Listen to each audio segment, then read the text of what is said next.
আমন্ত্রণ দীপ্ত সংবাদের সাথে আছি আমি তারান্নুম জুথি। শুরুতেই জানাবো নিটোল টাটা সংবাদ শিরোনাম।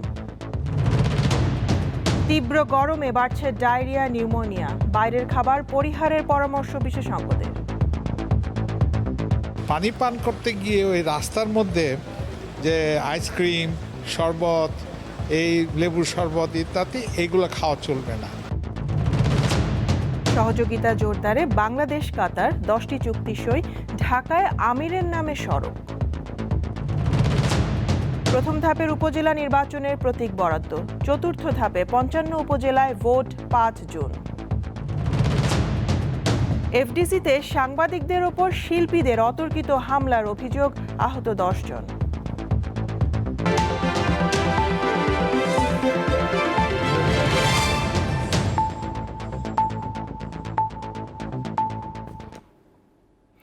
তীব্র গরমে সব বয়সী মানুষের মাঝে দেখা দিয়েছে ডায়রিয়া ও নিউমোনিয়ার প্রকোপ। বিশেষজ্ঞরা বলছেন এই সময়ে ডায়রিয়া ও নিউমোনিয়ার ভাইরাস সক্রিয় থাকে। তাই বাইরের পানি ও শরবতের পরিবর্তে বিশুদ্ধ পানি পান ও পরিষ্কার পরিচ্ছন্ন থাকা জরুরি। বৈশাখ মাসের শুরুতেই বৈরী আচরণ করছে প্রকৃতি।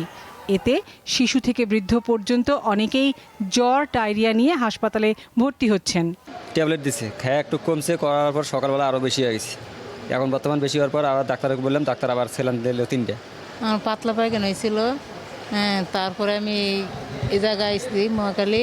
আমার বমি বন্ধ হয়ে গেছে, কিন্তু বাচ্চারই বমি বন্ধ হয় না। কিছু খাবার মুখের দ্বারা নিতে না, তাহলেই বমি আসে। আশঙ্কাজনকভাবে ডায়রিয়ার রোগী না বাড়লেও রাজধানীর আন্তর্জাতিক উদরময় গবেষণা কেন্দ্র আইসিডিডিআরবির বহির্বিভাগে প্রতিদিন 600-র বেশি রোগী যাচ্ছেন। এর মধ্যে প্রায় অর্ধেক রোগী ভর্তি হয়ে চিকিৎসা নিচ্ছেন। এখনও আমরা বাচ্চা বড় দুটাই সমান সমান পাচ্ছি, কিন্তু বাচ্চা এখনও বেশি আসতেছে। তো সামনে হয়তো বা বড়দের বাড়বে আর কি, কারণ এই সময়টা গরমের সময় বড়দের বেশি হয়। ডায়রিয়ায় সবচেয়ে বেশি ভোগান্তিতে পড়েছে শিশুরা। একই সাথে নিউমোনিয়ার ব্যাকটেরিয়াও ছড়াচ্ছে। এটা গরমের জন্য না, এই সময়ে সিজন আপনারা জানেন ডায়রিয়া হয় ভাইরাস জনিত অথবা ব্যাকটেরিয়াল জনিত। জীবাণু ছাড়া তো আর ডায়রিয়া হয় না। কাজে ডায়রিয়ার সাথে রিলেশনটা হচ্ছে জীবাণুর, কিন্তু জীবাণুটা বৎসরে এই দুইটা সময় এসে দেখি শিশুরা ডায়রিয়াতে এবং নিউমোনিয়াতে বেশি ভোগে। পানিবাহিত এই রোগ থেকে বাঁচতে বাইরের খোলা খাবার পরিহার করার পরামর্শ দিয়েছেন বিশেষজ্ঞরা। প্রচুর পরিমাণে পানি পান করতে হবে। পানি পান করতে গিয়ে ওই রাস্তার মধ্যে যে আইসক্রিম, শরবত, এই লেবুর শরবত ইত্যাদি এইগুলো খাওয়া চলবে না। কেননা এইগুলা কোনোভাবেই বিশুদ্ধ করা পানি থাকলেও এগুলোর মধ্যে ধুলাবালি পড়তে থাকে এবং এগুলো খুব দূষিত হতে থাকে। শিশু ও বৃদ্ধদের বাড়তি যত্ন নেওয়ার পরামর্শ দেন তারা। লাবণী গুহ, দীপ্ত সংবাদ, ঢাকা। গরমের তীব্রতায় ছোট বড় সবার হাঁসফাঁস অবস্থা। জীবিকার তাগিদে ঘরের বাইরে বের হওয়া শ্রমজীবীদের দুর্ভোগ বেশি। আবহাওয়া অফিস বলছে সহজেই আবহাওয়া স্বাভাবিক হচ্ছে না। সত্তরঊর্ধ্ব মুস্তফা কলা বেচে জীবিকা নির্বাহ করেন। মঙ্গলবার সকালে রিকশা না পেয়ে কলার ঝাঁকা নিয়ে পড়েন বিপাকে। গরমে শরীর ঘাম তাজা হওয়া তাজা, গরম ডাবে মাত্রা আটতে কষ্ট হইতেছে। বিরূপ আবহাওয়ায় মুস্তফার মতো হাঁসফাঁস অবস্থা। জীবিকার তাগিদে বাইরে বের হওয়া প্রায় সবার। অসহনীয় গরম থেকে বাঁচতে কেউ গাছের ছায়ায় বসেন, কেউ আবার ছাতা দিয়ে স্বস্তি পাওয়ার চেষ্টা করেন, কিন্তু তীব্র তাপপ্রবাহে সবই বিফলে যায়। গরমে শরীর সুস্থ রাখতে পানির বিকল্প নেই, তাই চলতি পথে সুযোগ পেলেই গলা ভিজিয়ে নেন কেউ কেউ। অতিরিক্ত গরমের তাপমাত্রা এই কারণে আমাদের অতিরিক্ত সেল হইতাছে, এই কারণে মানুষের খায় দেখতে পাইতেছে। গরমের তাপমাত্রা বেশি না, এই কারণে শুরুতে ঘাম ফিরতে জায়গা 200 টাকা ভাড়া মেরা 50 টাকা শরবত খেয়ে লাইছি, লাভ হইতে লোক হইতে। অনেক গরম, আর কি করবো, আমরা কর্ম না করলে ভাত পাই না। আবহাওয়া অফিস বলছে গরম থেকে সহসাই স্বস্তি মিলছে না। গরমের এমন তীব্রতা মে মাসেও অব্যাহত থাকবে। মার্চ, এপ্রিল, মে এই 3 মাস আমরা গ্রীষ্মকাল ধরে থাকি। এপ্রিল মাসে এখনো 7 দিন বাকি আছে এবং মে মাস পুরোটা পড়ে রয়েছে। তাপপ্রবাহটা এটা এখন পর্যন্ত এটা দেখা যাচ্ছে, তো এই মাসটা চলমান থাকবে। চলমান তাপপ্রবাহের কারণে আবহাওয়া অফিস এরই মধ্যে ৭২ ঘন্টার হিট অ্যালার্ট জারি করেছে। জহিরুল মোহসান, দীপ্ত সংবাদ, ঢাকা। এদিকে চলমান তাপপ্রবাহে হিট স্ট্রোকে 2 জেলায় মারা গেছেন 2 জন। চিকিৎসকরা গরমে অসুস্থতা প্রতিরোধে শিশুদেরকে খোলামেলা পরিবেশে পাতলা সুতি কাপড় পরিয়ে রাখার পরামর্শ দিয়েছেন। তীব্র গরমে শিশু ও বয়স্ক রোগীদের সংখ্যা বাড়ছে। ব্রাহ্মণবাড়িয়া সদর হাসপাতালে শিশুদের ঔষধের তীব্র সংকট দেখা দিয়েছে। এতে বিভিন্ন জটিল রোগ নিয়ে ভর্তি হওয়া শিশুদের চিকিৎসা ব্যাহত হচ্ছে। বাচ্চাদের ওষুধ তেমন সাপ্লাই নাই, বয়স্কদের অনেক ওষুধ সাপ্লাই আছে, বাচ্চাদের ওষুধ একেবারে নাই বললেই চলে। তো বাচ্চাদের ওষুধগুলো কিন্তু দাম কম, যেমন zinc syrup, salbutamol syrup, vitamin syrup, ক্রিমের syrup, paracetamol syrup, histacin syrup, এই সিরাপগুলো যদি সরকার অ্যাভেলেবল করে দেয় তাহলে হয়তো অ্যান্টিবায়োটিকটা কিনলো আর বাকিগুলো হাসপাতাল থেকে পাইল, তাহলে রোগীর কিছু রইল সেবা হবে। পটুয়াখালীর বাউফলে হিট স্ট্রোকে শাহ আলম খান নামে এক পুলিশ সদস্যের মৃত্যু হয়েছে। সোমবার রাতে বরিশাল শেরেবাংলা মেডিকেল কলেজ হাসপাতালে নেয়ার পথে তার মৃত্যু হয়। ঢাকা মহানগর গোয়েন্দা পুলিশের এই সদস্য ছুটিতে গ্রামের বাড়ি বাউফলে গিয়েছিলেন। বরগুনার আমতলী উপজেলায় মারা গেছেন অজিতুন্নেসা নামে 60 বছর বয়সী এক নারী। অতিরিক্ত গরমে মাথা ঘুরে পড়ে গেলে স্বজনরা তাকে আমতলী উপজেলা স্বাস্থ্য কমপ্লেক্সে নিয়ে যান। সেখানে চিকিৎসক তাকে মৃত ঘোষণা করেন। বরগুনায় 24 ঘন্টায় 83 জন ডায়রিয়ায় আক্রান্ত হয়ে হাসপাতালে ভর্তি হয়েছেন। মঙ্গলবার বাগেরহাটে তাপমাত্রা রেকর্ড করা হয় 40 ডিগ্রি সেলসিয়াস। তীব্র গরমে মারা গেছে পুকুর ও ঘেরের মাছ। লোকসান কমাতে সময়ের আগেই মাছ বিক্রি করছেন চাষিরা। এই গরমের কারণে মাছ সব মারা যাচ্ছে। 15 দিনের ভিতরে পানি টাইনে এই গরমে আমার মাছ সব মরে গেছে, আর আমি পথে নেমে গেছি। মাছ পোনা সব মরে যাচ্ছে, আমরা আছি বড় কষ্টে। মঙ্গলবার কুড়িগ্রামে সর্বোচ্চ তাপমাত্রা রেকর্ড করা হয় 36.6 ডিগ্রি সেলসিয়াস। অতিরিক্ত গরমে দুর্ভোগে পড়েছে শ্রমজীবী ও দিনমজুর শ্রেণীর মানুষ।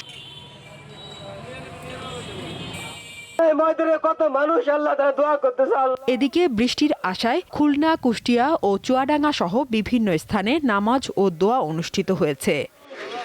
দীপ্ত বার্তাকক্ষ। বিনিয়োগ, কর্মসংস্থান ও বন্দর ব্যবস্থাপনা সহ বিভিন্ন ক্ষেত্রে সহযোগিতা এগিয়ে নিতে কাতারের সঙ্গে 5টি চুক্তি ও 5টি সমঝোতা স্মারকে সই করেছে বাংলাদেশ। মঙ্গলবার প্রধানমন্ত্রীর কার্যালয়ে দ্বিপাক্ষিক বৈঠকের পর এগুলো সই হয়। বৈঠকে অংশ নেন কাতারের আমির Sheikh Tamim bin Hamad Al Thani ও প্রধানমন্ত্রী শেখ হাসিনা। বন্ধুত্বের নিদর্শন স্বরূপ ঢাকার মিরপুরে একটি সড়ক কাতারের আমিরের নামে নামকরণ করেছে সরকার। বিশ্ব রাজনীতির গুরুত্বপূর্ণ ব্যক্তি কাতারের আমির প্রধানমন্ত্রীর কার্যালয়ে পৌঁছান সোমবার সকাল 10:30টার কিছু আগে। তখন টাইগার গেটে তাঁকে ফুলেল শুভেচ্ছা জানান বাংলাদেশের সরকার প্রধান শেখ হাসিনা। কাতারের আমির Sheikh Tamim bin Hamad Al থানিকে সঙ্গে নিয়ে শিমুল হলে প্রবেশ করেন প্রধানমন্ত্রী শেখ হাসিনা। প্রায় 30 মিনিট একান্ত বৈঠকে অংশ নেন দুই দেশের সরকার প্রধান। এরপর গ্লোবাল হলে আনুষ্ঠানিক ফটো সেশন করেন দুই নেতা। বেলা 11টার দিকে চামেলি হলে দ্বিপক্ষীয় বৈঠকে অংশ নেন কাতারের আমির ও বাংলাদেশের প্রধানমন্ত্রী। এ সময় সেখানে উপস্থিত ছিলেন দুই দেশের মন্ত্রী ও শীর্ষ কর্মকর্তারা। তারা আলোচনা করেন কাতার ও বাংলাদেশের মধ্যে 10টি দ্বিপক্ষীয় দলিল স্বাক্ষরের বিষয় নিয়ে। এরপর করবি হলে 5টি চুক্তি ও 5টি সমঝোতা স্মারক স্বাক্ষর হয়। দুই দেশের প্রতিনিধিরা স্বাক্ষর করেন দ্বৈত কর পরিহার ও কর ফাঁকি, আইনগত বিষয়ে সহযোগিতা, সাগর পথে পরিবহন, উভয় দেশের পারস্পরিক বিনিয়োগ উন্নয়ন ও সুরক্ষা, দুই দেশের মধ্যকার দণ্ডপ্রাপ্ত ব্যক্তিদের হস্তান্তর এবং যৌথ ব্যবসা পরিষদ গঠন সংক্রান্ত চুক্তি। এ সময় শ্রমশক্তি, বন্দর পরিচালনা, উচ্চশিক্ষা ও বৈজ্ঞানিক গবেষণা, যুব ও ক্রীড়াক্ষেত্র এবং কূটনৈতিক প্রশিক্ষণে সহযোগিতা সংক্রান্ত 5টি সমঝোতা স্মারক সই করে বাংলাদেশ ও কাতার। বন্ধুত্বের নিদর্শন স্বরূপ মিরপুর ইসিবি চত্বর থেকে কালশী উড়াল সেতু পর্যন্ত সড়ক কাতারের আমিরের নামে নামকরণ করেছে বাংলাদেশ। ভিডিও কনফারেন্সে এই সড়ক এবং মিরপুরের কালশী এলাকার বালুর মাঠে নির্মিতব্য পার্ক উদ্বোধন করেন কাতারের আমির Sheikh Tamim bin Hamad Al Thani. Nazmul Hossain, Deepto সংবাদ, ঢাকা। বাংলাদেশের বিশেষ অর্থনৈতিক অঞ্চলে কাতারকে বিনিয়োগের আহ্বান জানিয়েছেন রাষ্ট্রপতি মোহাম্মদ শাহাবুদ্দিন। দুপুরে বঙ্গভবনে বাংলাদেশে সফররত আমিরের সঙ্গে সৌজন্য সাক্ষাতে আহ্বান জানান তিনি। রাষ্ট্রপতি বলেন, বাংলাদেশ সরকার বিদেশি বিনিয়োগের জন্য 100টি বিশেষ অর্থনৈতিক অঞ্চল স্থাপন করেছে। এই সব জায়গায় কাতারের বিনিয়োগকারীদের পেট্রোকেমিক্যাল, জ্বালানি, মেশিনারিজ, তথ্যপ্রযুক্তি, ইলেকট্রনিক্স, সিরামিক খাতে বিনিয়োগের আহ্বান জানান তিনি। এছাড়াও বাংলাদেশকে তরল প্রাকৃতিক গ্যাস LNG দেওয়ার জন্য কাতার সরকারকে ধন্যবাদ জানিয়ে তাদের কাছে দীর্ঘমেয়াদী জ্বালানি সহায়তা চেয়েছেন রাষ্ট্রপতি। প্রায় 4.25 লাখ বাংলাদেশিকে কর্মসংস্থানের সুযোগ দেওয়ার জন্য কাতার সরকারের প্রতি কৃতজ্ঞতা জানান রাষ্ট্রপতি মোহাম্মদ শাহাবুদ্দিন।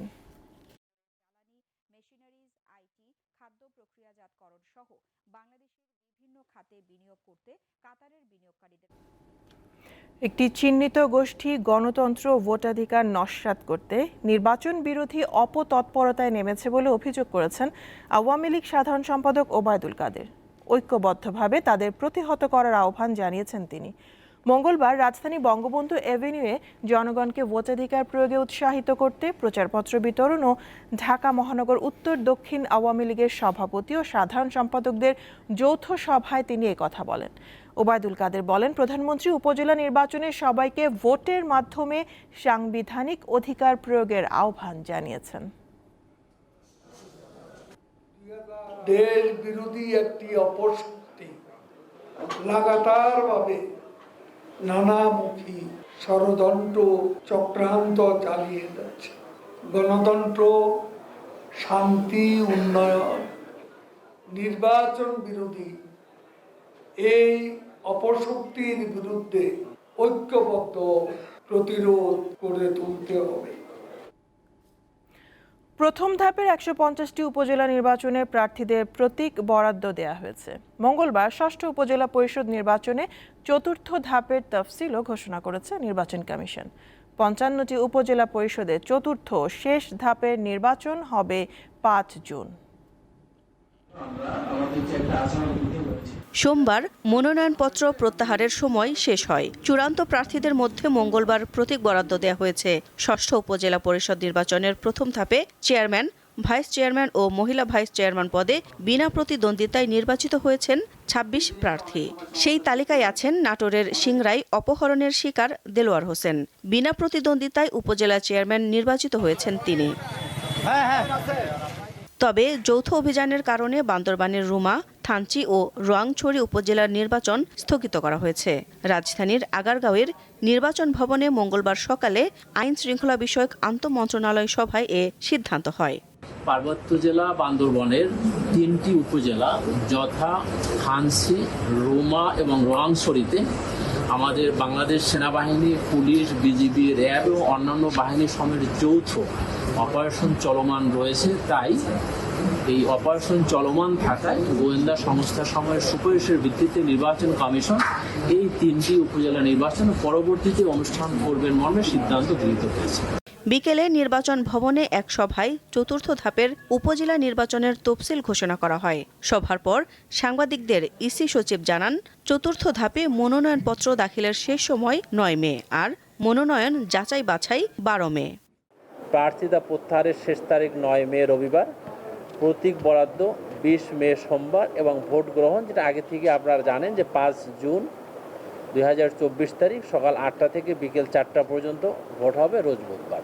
আগামী 8 মে প্রথম দফায় 150টি এবং 21 মে দ্বিতীয় ধাপে 160টি উপজেলায় ভোট গ্রহণ হবে। 6ষ্ঠ উপজেলা পরিষদের 4র্থ ধাপ। দিলশাদানি, দীপ্ত সংবাদ, ঢাকা। এফডিসিতে সাংবাদিকদের ওপর অতর্কিত হামলার ঘটনা ঘটেছে। এতে আহত হয়েছে 25 জন।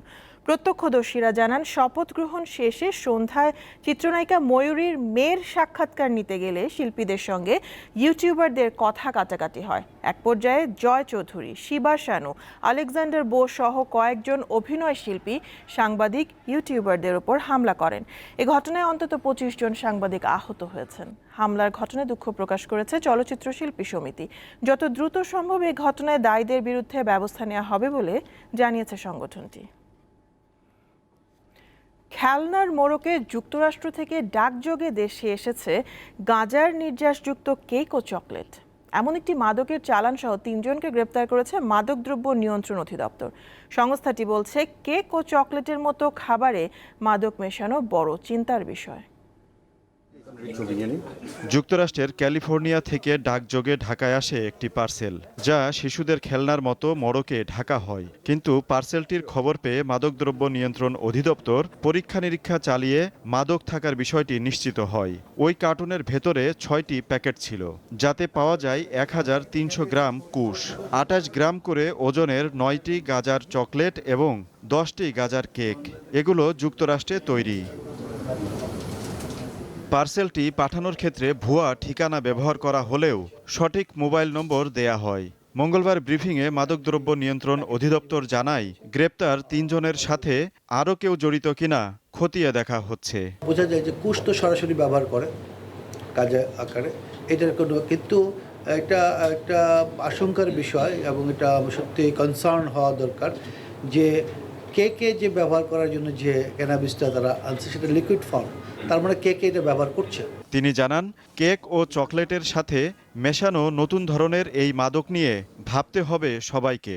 কেক ব্যবহার যারা করছে, উৎপাদন যারা করছে, তাদের যারা চেক করার কথা, বিএসটিআই আমাদের ভোক্তা অধিকার কর্তৃপক্ষ, অনেকগুলো কর্তৃপক্ষ আছে যারা উৎপাদিত খাদ্যদ্রব্য পরীক্ষা করে থাকে, ঠিক আছে, তাদেরকে আমরা কিন্তু এটা কনসার্ন করব এবং তাদেরকে আমরা এটা জানাবো। যুক্তরাষ্ট্র থেকে আসা এসব মাদক কারা সেবন করে এবং কার মাধ্যমে দেশে আসে তা তদন্তে বেরিয়ে আসবে বলে আশা এই কর্মকর্তার। আজিজুল ইসলাম, দীপ্ত সংবাদ, ঢাকা। ভুয়া সনদ সরবরাহে জড়িত থাকার অভিযোগে কারিগরি শিক্ষা বোর্ডের চেয়ারম্যানের পদ থেকে সদ্য অব্যাহতি পাওয়া আলী আকবর খানকে জিজ্ঞাসাবাদ করেছে ঢাকা মহানগর গোয়েন্দা পুলিশ। জিজ্ঞাসাবাদ শেষে আলী আকবর ডিবি কার্যালয় থেকে বের হওয়ার পর সাংবাদিকদের সঙ্গে কথা বলেন ঢাকা মহানগর গোয়েন্দা পুলিশের অতিরিক্ত পুলিশ কমিশনার হারুনুর রশিদ। জানান, আজকের মতো আলী আকবর খানকে ছেড়ে দেওয়া হয়েছে, কিন্তু তাকে আবারও জিজ্ঞাসাবাদ করা হবে। যদি মনে হয় তিনি জড়িত, তাহলে তাকেও গ্রেপ্তার করা হবে। হাজারো হাজারো সার্টিফিকেট, মার্কশিট টাকার বিনিময়ে অবৈধভাবে বিক্রি করে সেগুলি আবার অনলাইনে ভেরিফাইড করে আপলোড করে দেওয়ার মতো জঘন্য কেলেঙ্কারি ঘটনা কিন্তু ঘটেছে এবং ইতিপূর্বে কখনো এগুলি ঘটে নাই। কুয়েটের একদল প্রতিনিধি দল আসবে, তারা এটা ভেরিফাই করতে আসবে, তাদের সাথে আমাদেরও টিম থাকবে। সেগুলি কতগুলি সার্টিফিকেট তারা ইস্যু করেছেন, কতগুলি সার্টিফিকেট তারা বিক্রি করেছেন, কতগুলি সার্টিফিকেট আমাদের আপলোড করেছেন, এগুলি তারা বের করতে পারে কিনা। চট্টগ্রামে বেসরকারি হাসপাতাল, ক্লিনিক ও ডায়াগনস্টিক সেন্টারে 24 ঘন্টার কর্মবিরতিতে ভোগান্তিতে পড়েছেন রোগী ও স্বজনরা।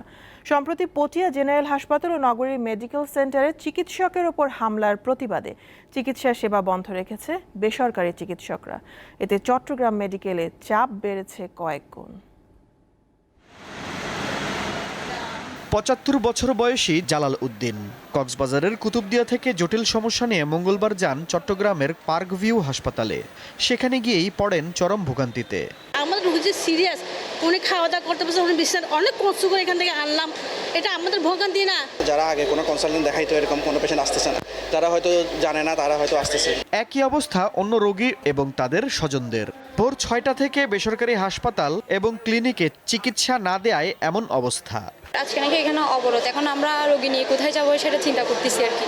এখানে তো অবরোধে আমরা জানি না, এখন আমরা রোগী নিয়ে কোথায় যাবো, রোগী এখানে ভর্তি দিচ্ছে না, কি করবো আমরা। এ অবস্থায় শহর এবং জেলার বিভিন্ন জায়গার রোগীরা ভিড় করেন চট্টগ্রাম মেডিকেল কলেজ হাসপাতালে। চাপ বাড়ায় সেখানে সেবা পেতে দীর্ঘ সময় লাগে। নিম্নবিত্ত যারা আছে তারাও অনেক ভোগান্তিতে পড়ে গেছে। এখন মনে করেন গরমের সময় অনেক রোগী অনেক কষ্ট নিয়ে এখানে আসতেছে। সমস্যা হয়েছে কর্মবিরতি বন্ধ, ওই সময়তে এখানে আশ্রয় নেওয়া আর কি। বেসরকারি ক্লিনিক ও ডায়াগনস্টিক সেন্টার কর্তৃপক্ষ বলছেন, চিকিৎসকদের উপর হামলাকারীদের শাস্তি এবং কর্মক্ষেত্রে নিরাপত্তা নিশ্চিত না হওয়া পর্যন্ত আন্দোলন চলবে। যদি চিকিৎসকদের উপর উপর্যুপরি এভাবে যদি হামলা হতে থাকে, আমার মনে হয় চিকিৎসকরা ব্যক্তিগতভাবে শঙ্কিত হয়ে যাবে, রেফারাল সিস্টেমও বেড়ে যাবে। আমরা আশা করছি সরকার এবং প্রশাসন এসবের বিরুদ্ধে সঠিক তদন্ত সাপেক্ষে ব্যবস্থা নেবে। সম্প্রতি নগরীর মেডিকেল সেন্টার ও পটিয়া উপজেলার জেনারেল হাসপাতালে চিকিৎসকের উপর দুর্বৃত্ত ও রোগীর স্বজনদের হামলার প্রতিবাদে কর্মবিরতি পালন করছেন চিকিৎসকরা। দীপ্ত বার্তা কক্ষ। সড়ক দুর্ঘটনায় চট্টগ্রাম প্রকৌশল ও প্রযুক্তি বিশ্ববিদ্যালয়ের চুয়েটের 2 শিক্ষার্থী নিহত ও 1 শিক্ষার্থী আহতের ঘটনায় চট্টগ্রাম কাপ্তাই সড়ক অবরোধ, ক্লাস ও পরীক্ষা বর্জন কর্মসূচি পালন করেছে শিক্ষার্থীরা। সকাল থেকে সড়ক অবরোধ করে নানা কর্মসূচি পালন করে তারা। এ সময় কাপ্তাইয়ের সাথে চট্টগ্রামের সড়ক যোগাযোগ বন্ধ হয়ে যায়। সোমবার বিকেলে চট্টগ্রাম কাপ্তাই সড়কের সেলিনা কাদের চৌধুরী কলেজ সংলগ্ন এলাকায় বাসের চাপায় নিহত হয় মোটরসাইকেল আরোহী চুয়েটের 2 শিক্ষার্থী শান্ত সাহা ও তৌফিক হোসেন। এ সময় আহত হয় জাকারিয়া হিমু নামে আরেক শিক্ষার্থী। রাজধানীর শ্যামবাজার ঘাটে জেটিতে থাকা একটি লঞ্চে অগ্নিকাণ্ডের ঘটনা ঘটেছে। এমভি বাঙালি নামে লঞ্চটির 3 তলায় আগুন লাগে। মঙ্গলবার দুপুর 12:55 আগুনের ঘটনা ঘটে বলে জানায় ফায়ার সার্ভিস। তবে এই সময় লঞ্চে কোনো যাত্রী ছিল না। দুর্ঘটনার 20 মিনিট পর ফায়ার সার্ভিসের 5টি ইউনিট আগুন নেভানোর কাজে যোগ দেয়। পরে বেলা 1:45 আগুন নিয়ন্ত্রণে আনার বিষয়টি নিশ্চিত করে fire service. National adaptation plan বা জাতীয় অভিযোজন পরিকল্পনা বাস্তবায়ন হলে কোটি মানুষ বাস্তুচ্যুত হওয়া থেকে রক্ষা পাবে, জলবায়ুজনিত স্বাস্থ্য ঝুঁকি কমবে এবং খাদ্য নিরাপত্তা নিশ্চিত সহ জলবায়ু পরিবর্তন মোকাবেলা সম্ভব হবে।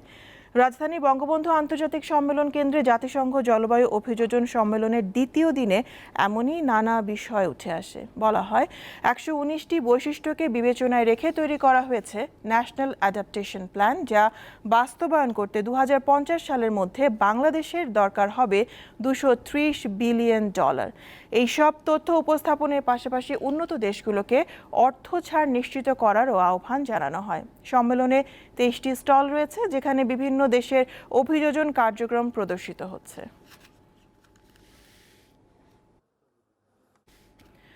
ফিলিস্তিনের অবরুদ্ধ গাজার খান ইউনিসে আল নাসর হাসপাতালের পাশে আরও 3টি গণকবর পাওয়া গেছে।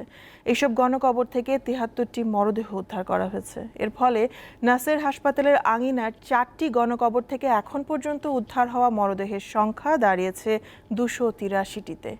গাজার স্বাস্থ্য মন্ত্রণালয়ের সবশেষ তথ্য মতে 7 অক্টোবর থেকে ইসরায়েলি হামলায় এখন পর্যন্ত নিহত ফিলিস্তিনির সংখ্যা দাঁড়িয়েছে 34,151 জনে। আহতের সংখ্যা 77,084 জন। এছাড়া আরও 7,000-এর বেশি ফিলিস্তিনি নিখোঁজ রয়েছেন।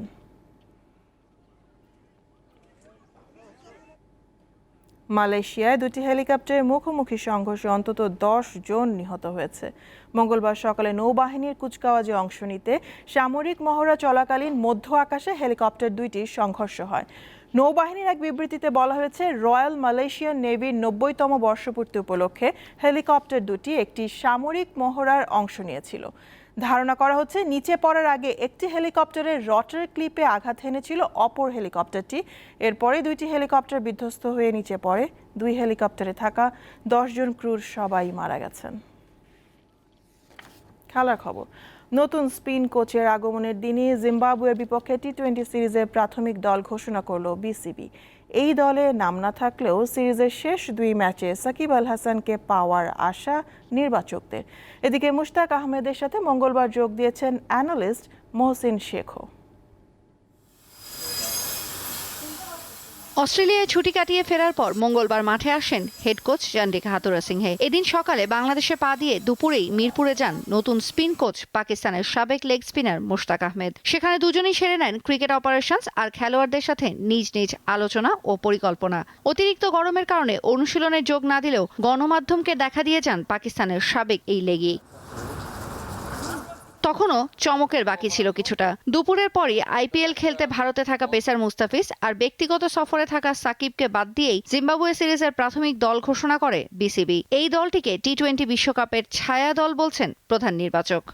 এই 17 জনের ব্যাপারে হয়তো আপনারা বলতে পারেন, তো আমরা ধরে নিতে পারি যে সামনে আমাদের যে খেলাগুলো আছে সেই খেলাগুলোর ব্যাপারে যদি কেউ আহত হয় কিংবা কোনো কারণে যদি আমরা দল পরিবর্তন করতে চাই ইউএসএ অথবা টি-20 ওয়ার্ল্ড কাপের সময়ও সেই সময় যে ব্যাকআপগুলো আমাদের দরকার হবে বেসিক্যালি তাদেরকেই এখানে রাখা হয়েছে। আনফর্চুনেটলি সাকিব আল হাসান এবং মুস্তাফিজ না থাকার কারণে তাদেরকে আমরা এই টাই আপ করতে পারিনি এখানে। জিম্বাবুয়ে সিরিজের শেষ দিকে সাকিবকে পাওয়ার আশা করছে বোর্ড। এই মাসের শেষ নাগাদ তিনি বাংলাদেশে আসবেন এবং বাংলাদেশে আসলে দেয়ার ইজ এ পসিবিলিটি যে ডিপিএলে তিনি 1-2 ম্যাচ মানে একটা খেলার সুযোগ থাকবে। তারপরে আমাদের টিম ম্যানেজমেন্টের সঙ্গে ঢুকে যাবেন তিনি, সেখানে কিছু তো ক্রিকেটিং স্কিলের প্র্যাকটিসের একটা সুযোগ থাকবে, টিম ম্যানেজমেন্ট যেভাবে চায় তিনি যেভাবে চান। তারপরে ডেফিনেটলি আমরা চাইবো যে T20 ম্যাচে যেহেতু 5টা ম্যাচ আছে শেষের দিকে তিনি যেন খেলার সুযোগ পান। 28 এপ্রিল চট্টগ্রামের 3 দিনের প্রস্তুতি ক্যাম্প শেষে জিম্বাবুয়ে সিরিজের চূড়ান্ত দল ঘোষণা করা হবে। তীব্র গরমের কারণে ক্রিকেটারদের প্রস্তুতি ক্যাম্প দীর্ঘ করা হচ্ছে না বলে আশ্বস্ত করেছেন লিপু। তৌসিয়া ইসলাম, দীপ্ত স্পোর্টস। শেষ করব দীপ্ত সংবাদ। নিটোল টাটা সংবাদ শিরোনাম জানাবো আরও একবার। তীব্র গরমে বাড়ছে ডায়রিয়া, নিউমোনিয়া, বাইরের খাবার পরিহারের পরামর্শ বিশেষজ্ঞদের। সহযোগিতা জোরদারে বাংলাদেশ কাতার 10টি চুক্তি সই, ঢাকায় আমিরের নামে সড়ক। প্রথম ধাপের উপজেলা নির্বাচনের প্রতীক বরাদ্দ, চতুর্থ ধাপে 55 উপজেলায় ভোট 5 জুন। এফডিসিতে সাংবাদিকদের ওপর শিল্পীদের অতর্কিত হামলার অভিযোগ, আহত 25 জন।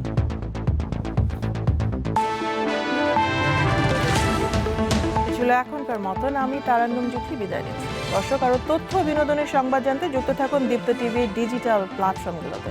ধন্যবাদ সবাই।